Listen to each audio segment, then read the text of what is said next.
Hi, this is Cher from the Frugal Quilter, and I'm going to be working on the Pink Rag Quilt today. I've started what I'm calling Keep It Going Weekend. That's because, once you start a project, you want to keep it going.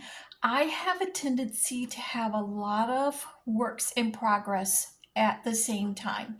And the reason for that is I will start a quilt, I'll have it either in my head or on paper, and I don't always have everything I need to complete the quilt when I begin. So I'll begin it, and then when I get to a point where I can't go any further until I get more supplies, more materials, then I stop working on that quilt and work on the next quilt or project. And the reason why I do it that way is because I'm always looking for sales, bargains, that sort of thing. That keeps the expenses down considerably when pretty much almost everything you purchase is on sale or clearance or thrifted or whatever kind of a bargain you can come up with. But this particular quilt, the pink quilt, you can see here the stack of blocks, they are half quilted. So now I've got to complete the X to finish the quilting process, and then I'll start putting the blocks together. I'm actually running a little bit behind today. I've had a lot of paperwork to do today. It's the first of the month, which means I have last month's paperwork to do. If you have your own business, if you have a small business or a big business, you know what I'm talking about. I do like to stay on top of paperwork. I always want to know where my finances stand. But yeah, I'm going to get started on this, and yeah, come along with me. This pink rag quilt should be under two playlists. It should be under its own individual playlist titled Pink Rag Quilt. And then I'm also going to list it under Keep It Going Weekend. Reason why I titled, ooh, I don't know if you can hear that. Somebody out there is really revving up their engine and making a lot of noise. Hopefully it didn't mess with the video. Let's see, where was I? I don't even know what I was talking about after all that. I'm also going to put it under the playlist called Keep It Going Weekend. And the reason why I'm titling that it by that name is because, as a general rule, for me, I don't have time to work on quilts until the weekend. I am in the middle here of getting this threaded, taking the thread out from the last project, and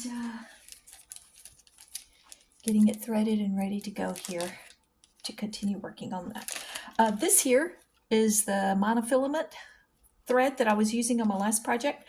I keep it in a little tiny plastic bag. And the reason being is because if you've ever worked with it, you know it unravels real easy. It comes off the spool very easy. And so by doing that, it just kind of contains it.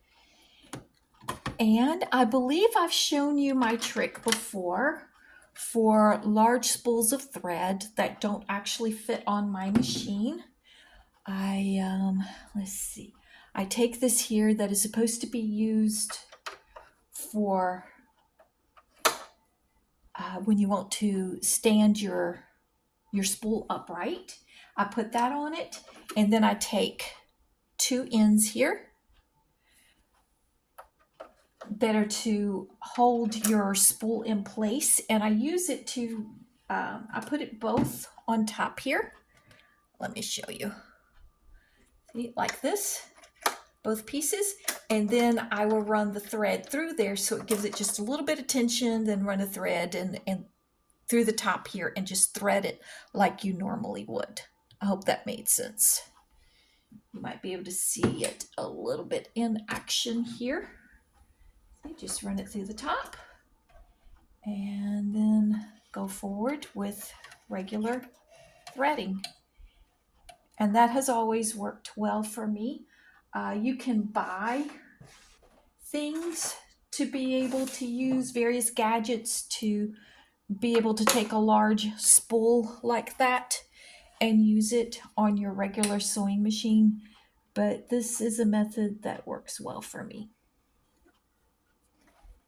It saves a few dollars instead of buying still yet another fancy gadget.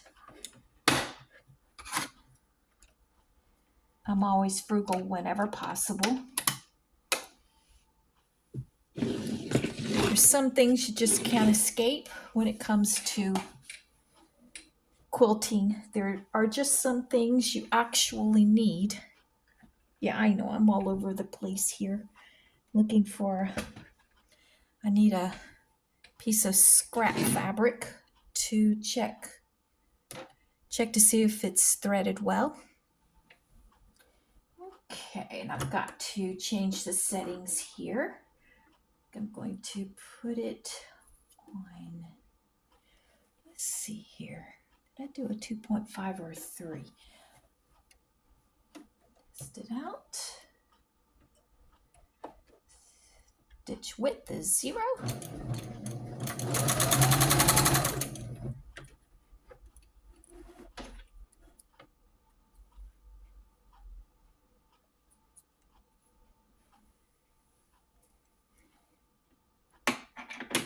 Okay, you always should test out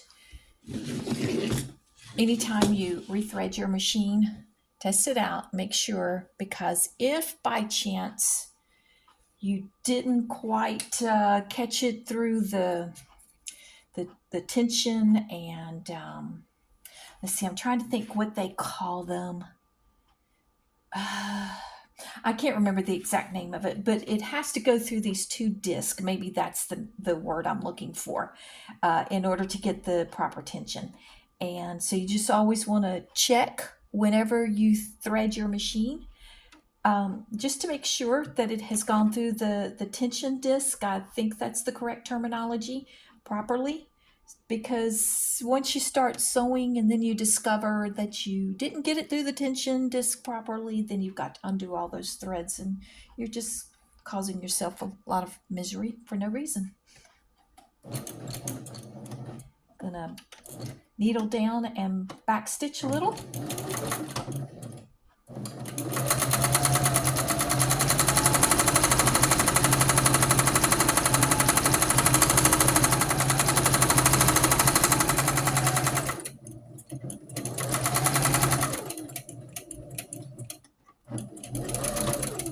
I think this might be part 4. Just continuing with the quilting process.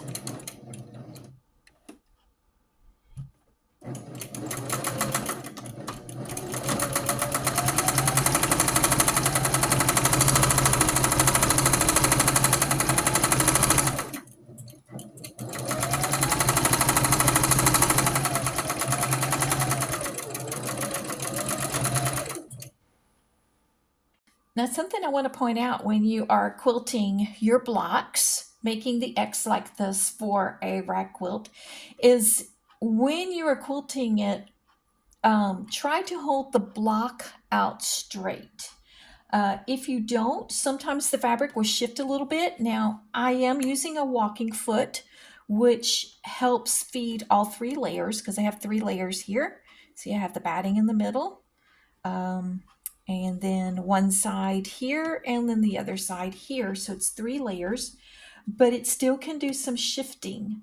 Yeah, if you hold it out straight, it's less likely to shift on you than if you're just doing it like this, letting it hang.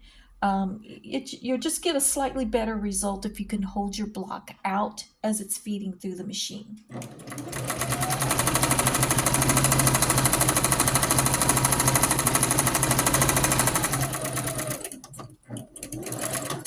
And as stated in previous videos, you can always mark out your X on each of your blocks.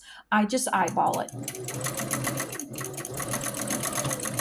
And I backstitch the beginning and the end of each row. Backstitch, then go forward again, just to lock in each of those seams on both ends. Okay, here's the last one to be quilted.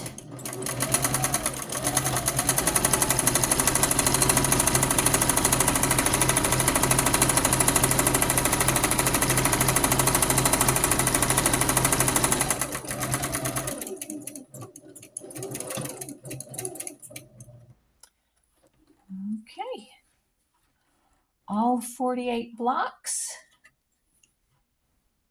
for this pink rag quilt have been quilted. Now I've got to cut all of these blocks apart here. After I've done that, I'll get back with you. Okay, almost done here with getting all of these separated.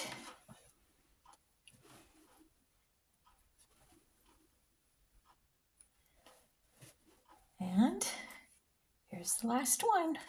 Cut the thread ends off there. Okay, the next thing I'm going to do is lay out the rows. They're going to be 6 across. Each block is, they're 9-inch blocks, but they will be 8-inch finished. And they're going to be flannel, then this pink, and then flannel back and forth. That's the pattern.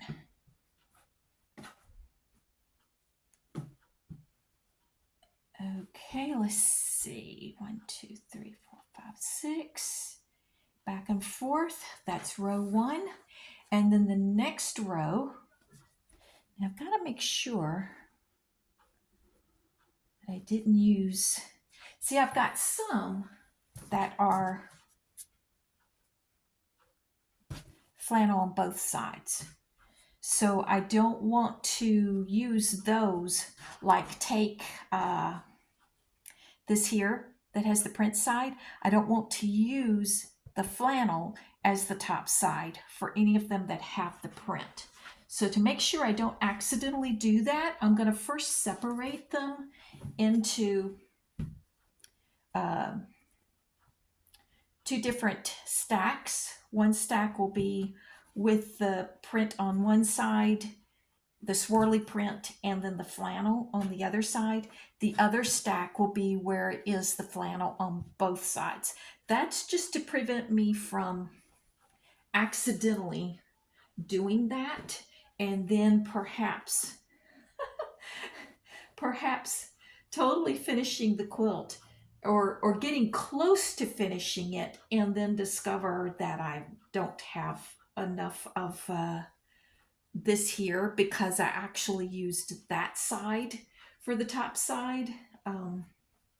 Yeah, if you've been quilting for a while, or even if you're a beginner quilter, you will discover that we can really make some strange mistakes, and it's real easy to do because there are a lot of steps to quilting. There just is. A rag quilt is one of your more simpler quilts. As a general rule, you can get fancy with a rag quilt, but as a general rule, there are fewer complicated steps to mess up. I want to say do something stupid, but it's not necessarily stupid. But yeah, I've never known a quilter that did not really make some mistakes. Some of them are really big boo-boos, if you will. So it's just par for the course when you're creating something. And I think part of the problem is, we're not doing it all in one day. As a general rule, I guess some people construct an entire quilt from beginning to end in an entire day. But for me, it's usually a lengthy process, and I think it's that way for most of us. Okay, now with the second row, I'm going to start with the pink side first on the left, and then go to the flannel. It'll be flannel on both sides, and this is flannel on the back. So the back of the quilt is going to be 100% just the flannel showing.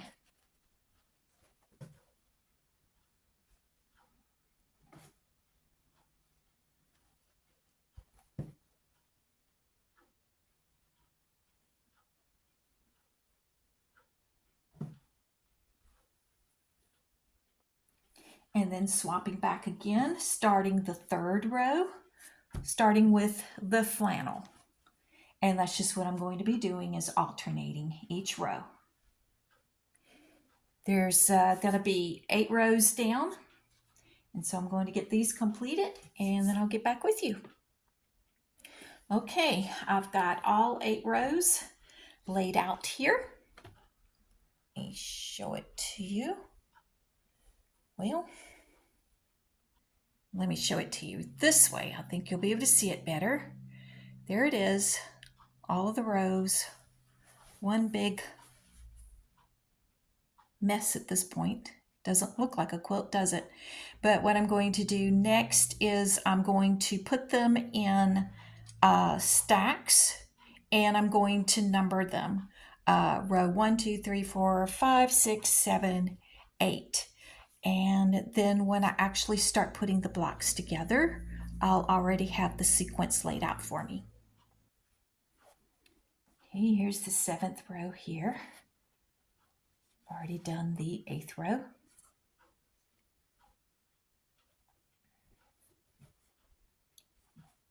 And the 6th row.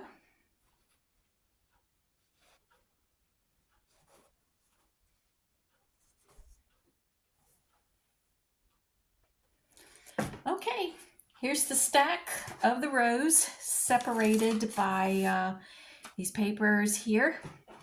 I've got the 8th one on the top. And as you can see, I like to use a pencil just to kind of make sure, it's highly unlikely, but I don't like to take a chance on ink rubbing off onto the fabric.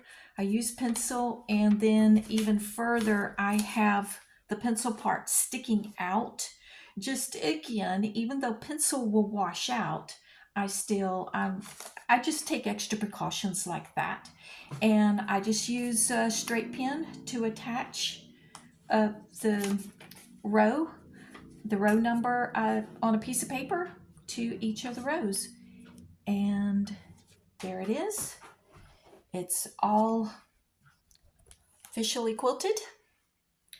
And the next step is to start putting all the blocks together into the rows, and then attach the rows, and then do edging all the way around the outside to secure the ends there, because I'm going to have to rag it with, I'll be ragging the ends and all of the rows.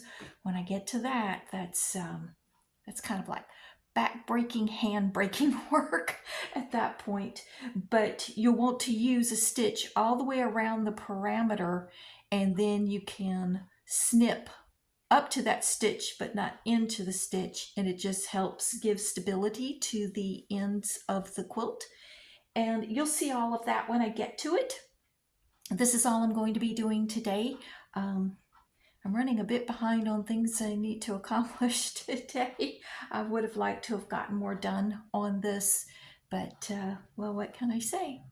We just never have enough time for quilting, do we? Thanks for watching. Bye-bye.